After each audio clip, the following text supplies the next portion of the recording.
ఈ రోజున దేవుని భద్రత, దేవుని కాపుదల, దేవుని సంరక్షణ, మనము దేవుని బిడ్డలరా ఆయనలో మనం కలిగి ఉన్నాము అనే సంగతిని మనం ఎప్పుడు గుర్తించగలగాలి. అందుకని దేవుని కాపుదలకు మన జీవితాలను అప్పగించుకోవాలి. మనల్ని దేవుడు తన రక్తంతో కొనుక్కొని కడుక్కొని ఆయన బిడ్డలుగా చేసుకోవడం ఒక్కటే కాదు, కానీ ఆయన రెక్కల్లో పెట్టి మనల్ని శత్రువు ముట్టకుండా దాచుకుంటున్నాడు.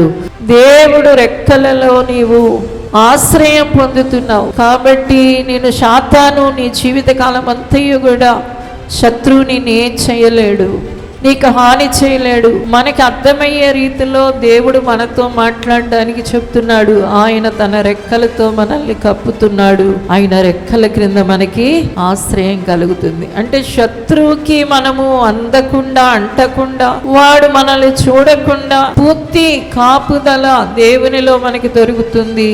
అందుకనే దేవుడు అంటున్నాడు, నా రెక్కలతో మిమ్మల్ని కప్పుతాను.